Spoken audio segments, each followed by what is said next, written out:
গত ২৮শে জুলাই গোপালগঞ্জের কাশিয়ানীর রাহুথরের উদয়ন বিদ্যাপীঠ উচ্চ বিদ্যালয়ে গাছের সঙ্গে বেঁধে স্কুল ছাত্রী ও এক যুবককে শারীরিক ও মানসিক নির্যাতন করা হয়।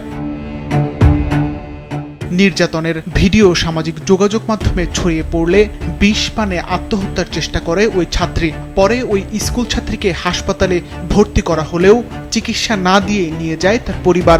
এরপর থেকে নির্যাতিত দুজনই নিখোঁজ, তাদের ঘরও তালাবদ্ধ।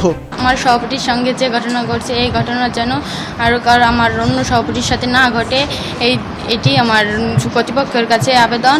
এই ঘটনা আসলে ন্যাক্কারজনক ঘটনা, এর একটা সুষ্ঠু সমাধান, সুষ্ঠু বিচারক এটা আমরা টিচারদের পক্ষ থেকে চাই। সমস্ত ছাত্রছাত্রীর গার্জিয়ান হিসেবে আমি দাবি করি যে যারা এই ঘটনা ঘটাইছে তাদের সর্বোচ্চ শাস্তি আইনের আওতায় এনে সর্বোচ্চ শাস্তি হোক। শিক্ষা প্রতিষ্ঠানের ভেতরে এমন ন্যাক্কারজনক ঘটনার ৬ দিন পার হলেও কোনো পদক্ষেপ নেয়নি বিদ্যালয় কর্তৃপক্ষ। প্রধান শিক্ষক বলেন, নির্যাতিত ছাত্রী বা তার পরিবার কোনো অভিযোগ না দেওয়ায় কিছুই করা সম্ভব হয়নি। প্রত্যেক টিচার সহ এলাকার গণ্যমান্য ব্যক্তিবর্গ এটার তীব্র নিন্দা জানায় এবং প্রশাসনের সুষ্ঠু তদন্তের মাধ্যমে যারা এই অন্যায়ের সাথে জড়িত তাদের দৃষ্টান্তমূলক শাস্তি হোক।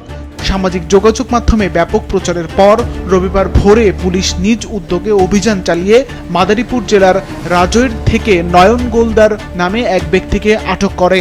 আমরা গতকাল থেকেই অভিযান পরিচালনা করি। আমরা ভিকটিম এবং অন্যান্য ভিডিও দেখে আসামিদের শনাক্ত করি। আমাদের যারা গণ্যমান্য ব্যক্তি আছেন তারা এসব কাজে আমাদের সহায়তা করেন এবং আজকে ভোর ৫টার দিকে আমরা রাজৈর থেকে এই ঘটনার যে মূল আসামি নয়ন গোলকদার তাকে গ্রেফতার করতে সক্ষম হই।